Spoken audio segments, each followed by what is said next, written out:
नमस्कार, जनतंत्र टीवी देख रहे हैं आप। आपके साथ मैं हूं संतोष गंगवार। बुलेटिन की शुरुआत करेंगे। कोरोना संक्रमण के मामलों में अब इजाफे को देखते हुए पूर्व मुख्यमंत्री त्रिवेंद्र सिंह रावत ने लोगों के कम से कम हरिद्वार आगमन की नीति अपनाई थी, लेकिन इसके उलट नए मुख्यमंत्री तीरथ सिंह रावत ने जोखिम उठाने से परहेज नहीं किया है। मुख्यमंत्री तीरथ सिंह रावत ने पूर्व मुख्यमंत्री त्रिवेंद्र सिंह रावत के हरिद्वार महाकुंभ को सीमित करने के फैसले पर यू टर्न ले लिया है।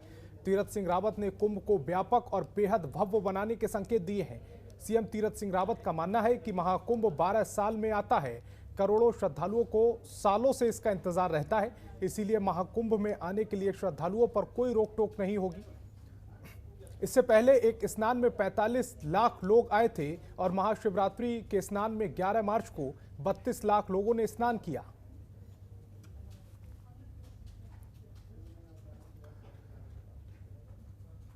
तो महाकुंभ को लेकर जो पूर्व मुख्यमंत्री त्रिवेंद्र सिंह रावत का जो बयान था उसको पलट दिया है, उस फैसले को पलट दिया है नए मुख्यमंत्री ने। और उन्होंने कहा है कि महाकुंभ 12 साल में एक बार आता है और ऐसे में सालों साल श्रद्धालु इसका इंतजार करते हैं और इसके लिए कोई भी रोक टोक नहीं होगी। कोरोना का नेगेटिव सर्टिफिकेट लाइए और हरिद्वार आकर कुंभ का आनंद उठाइए।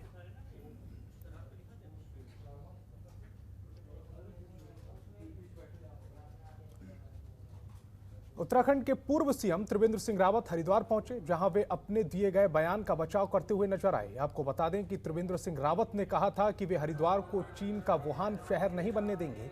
इसके बाद त्रिवेंद्र सिंह रावत का यह बयान काफी चर्चाओं में रहा और इसका संत समाज ने कड़ा विरोध किया था। वहीं मुख्यमंत्री पद से हटाने के बाद आज त्रिवेंद्र सिंह रावत भोलेनाथ की शरण में पहुंचे, जहां उन्होंने हरिहर आश्रम में पारद शिवलिंग मृतांजय मंदिर में पूजा अर्चना की। इस दौरान त्रिवेंद्र सिंह रावत ने देश में और राज्य में खुशहाली की कामना की। वहीं अपने दिए गए बयान पर अपना पक्ष रखते हुए उन्होंने कहा कि कुंभ मेले में कोरोना को लेकर कोई भी जोखिम लेना ठीक नहीं है। जिस तरह से देश में कोरोना वायरस के मामले फिर से बढ़ रहे हैं, उस स्थिति में हम सभी को जिम्मेदारी है कि मेले में सभी व्यवस्थाएं सावधानी पूर्वक की जाए।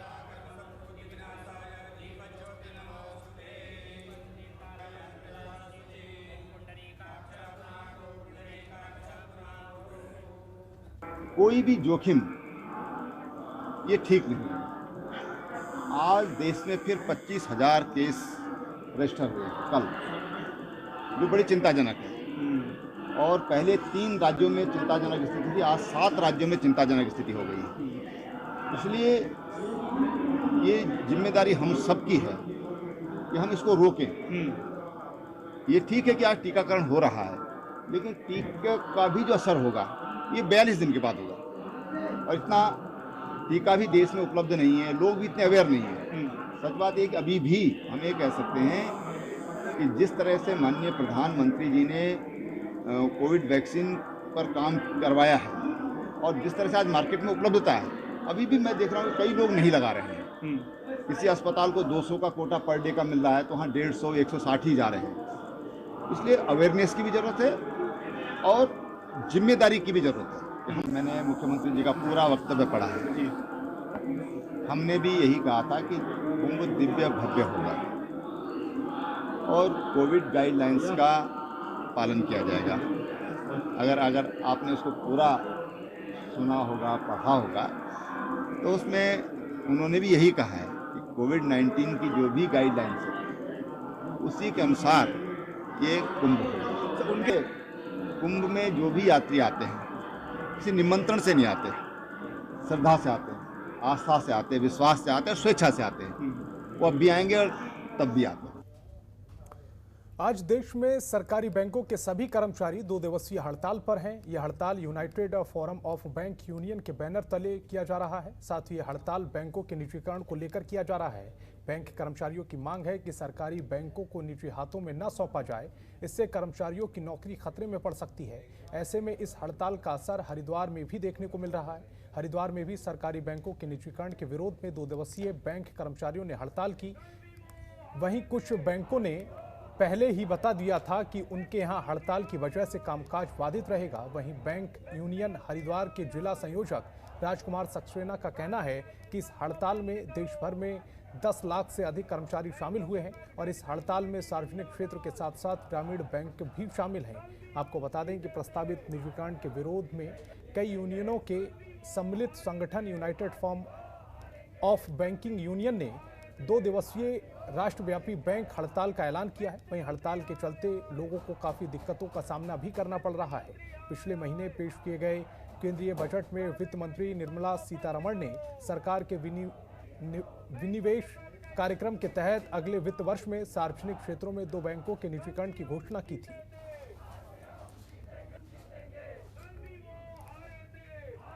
तो पूरे देश में 2 दिवसीय बैंकों की जो हड़ताल चल रही है उसका असर हरिद्वार में भी देखने को मिला। तस्वीरों में देख सकते हैं कि बैंक कर्मचारी हड़ताल करते हुए नजर आए और निजीकरण का विरोध करते हुए नजर आए। इस दौरान तमाम बैंकों का कामकाज भी बाधित रहा। कई बैंकों ने पहले ही ऐलान कर दिया था कि इस दिन बैंकों का कामकाज बाधित होगा। इसके बावजूद कुछ लोग बैंक पहुंचे और उन्हें निराशा हाथ लगी।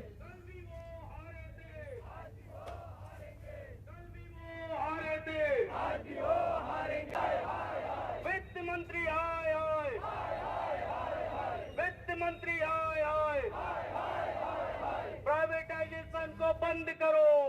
टोटल स्ट्राइक जो है पूरे ऑल ओवर इंडिया के अंदर टोटल बैंकिंग इंडस्ट्री द्वारा जो अभी बजट के दौरान जो गवर्नमेंट ने डिसीजन दिया जो 6 बैंक हैं उनको हम प्राइवेट कर देंगे सरकारी बैंकों को। इसमें सेंट्रल बैंक है, पंजाब सिंध बैंक है, बैंक ऑफ इंडिया है, आपका बैंक ऑफ महाराष्ट्र है। इस तरह से जो 6 बैंक हैं उसके खिलाफ ये स्ट्राइक है क्योंकि पहले उन्होंने मर्जर किया, अब वो प्राइवेट करना चाहते हैं उन सरकारी बैंकों को, जो कि आपको सबको पता है कि इस पर सरकारी बैंकों का रोल समाज में कितना इंपॉर्टेंट है। छोटे से छोटे आदमी से लेके बड़े से बड़े आदमी तक का हम लोग सारी फैसिलिटीज प्रोवाइड करते हैं। बावजूद इसके इनको बेच के प्राइवेट करने की जो उनकी एक गंदी नीयत है कि किसी भी तरह से सारे सार्वजनिक संस्थान जिनको बेच के किसी भी तरह बड़े पूंजीपतियों के हाथ में इसकी कमान दे दी जाए ताकि इसका जो प्रॉफिट है जो जनता को मिलता था उस प्रॉफिट को वो अपने पर्सनल इंटरेस्ट में ले सकें। एक गंदी सोच के तहत उनका डिसीजन है, उसका हम पुरजोर विरोध कर रहे हैं। ये टोटल स्ट्राइक जो है पूरे ऑल ओवर इंडिया के ये हमारी देश के जनता का भी सवाल है और हमारा भी सवाल है, इसीलिए हम यहाँ विरोध प्रकट करने आए हैं। तो लोग होगा, अभी हम 2 दिन की हड़ताल पर हैं। अगर सरकार ने हमारी आवाज़ नहीं सुनी तो हम अनिश्चितकाल हड़ताल पे भी जा सकते हैं। फिर देखिएगा देश की आर्थिक व्यवस्था का क्या हाल होता है अगर हम हड़ताल पे चले गए तो। हम अपने ग्राहकों को जागरूक कर रहे हैं। ये हड़ताल सिर्फ हमारे पैसों के लिए नहीं है। जब भी देखा जाए बैंक हड़ताल पे क्यों है, पैसे बढ़ाने के लिए नहीं, ये पैसे बढ़ाने के लिए बिल्कुल भी नहीं है। हम अपने ग्राहकों को जागरूक कर रहे हैं कि ये हड़ताल किस लिए है। ये हड़ताल अगर ये निजीकरण हुआ तो ये हम पे तो अफेक्ट करेगा ही करेगा, पूरी जनता को अफेक्ट करेगा। ये अभी किसी जनता को इतना समझ में नहीं आ रहा है, पर अगर हम लोग एक एक करके हर जनता को जागरूक कर रहे हैं कि हम पे तो पड़ेगा ही पड़ेगा सर, उन पर खुद भी पड़ेगा। उत्तराखंड के चमोली जिले में आई आपदा को आज 37 दिन पूरे हो गए, लेकिन आज भी कई लोग इस आपदा से उभर नहीं पाए हैं। आपको बता दें कि इंडेक एडिट टनल तपोवन में लगभग 35 लोगों का अब तक कोई सुराग नहीं मिला है। वहीं अब तक टनल से लापता लोगों के शवों के नहीं मिलने से पीड़ित परिवारों में एनटीपीसी और प्रशासन के प्रति आक्रोश देखने को मिल रहा है। इंटेक टनल में जेसीबी मशीन से लगातार मलबा हटाने का काम जारी है। वहीं बैराज साइट समेत ऋषिगंगा रैणी में कई शव नहीं मिले। वहीं तपोवन आपदा में अलग अलग जगहों से कुल 72 शव बरामद हुए हैं। वहीं 132 लोग अभी भी लापता हैं। आपको बता दें कि आपदा बचाव की टीम बीते 15 दिनों से कोई शव नहीं बरामद कर पाई है, जिसके चलते आपदा के 37 दिन बाद सर्च अभियान थमता नजर आ रहा है। वहीं ऋषिगंगा घाटी में आपदा के बाद अब धीरे धीरे जनजीवन सामान्य होता नजर आ रहा है। तो ये टनल की तस्वीरें हैं जहां पर आप देख सकते हैं कि मलबा हटाने का काम अब भी जारी है और मलबे जो टनल के अंदर से मलबा हटाया जा रहा है, लेकिन शव बीते 15 दिनों से नहीं मिला है, जिसके बाद गुमशुदा लोगों के परिजनों में हड़कंप मचा हुआ है। वो टनल कर्मचारियों और प्रशासन के खिलाफ नाराजगी जाहिर कर रहे हैं।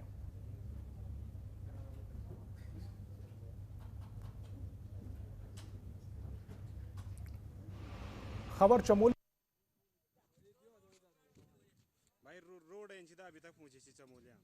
एक व्यक्ति को अटैक आया, जिसके बाद हर बार की तरह गांव के लोगों ने युवक को कंधे पर उठाकर अस्पताल के लिए निकले, लेकिन युवक ने रास्ते में ही दम तोड़ दिया।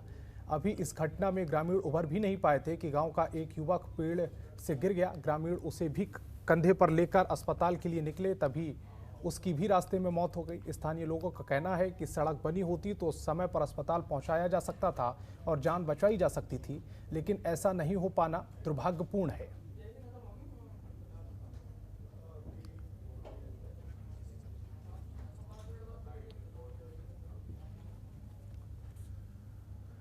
बीजेपी के नए प्रदेश अध्यक्ष बनने के बाद मदन कौशिक और मुख्यमंत्री की शपथ लेने के बाद तीरथ सिंह रावत एक साथ पहली बार पार्टी कार्यालय पहुंचे। इस दौरान बीजेपी कार्यकर्ताओं ने विशाल रैली निकाली और प्रदेश अध्यक्ष मदन कौशिक और सीएम तीरथ सिंह रावत का भव्य स्वागत किया।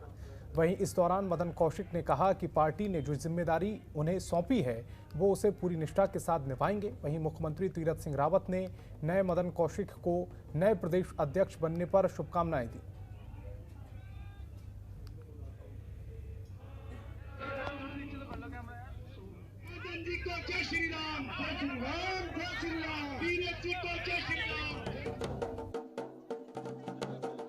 माननीय मुख्यमंत्री जी को पूरा विश्वास दिलाया है कि सरकार की कल्याणकारी योजनाएं अंतिम छोर पर बैठे हुए व्यक्ति तक पहुंचे और सरकार के काम और अंतिम व्यक्ति के बीच में हमारा कार्यकर्ता पुल का काम करेगा, एक सेतु का काम करेगा और उस सेतु में यदि कोई भी बाधक बनेगा उसको भारतीय जनता पार्टी सहन नहीं करेगी। कार्यकर्ताओं के लिए पूरी तरीके से आज ये संदेश हमने दिया है।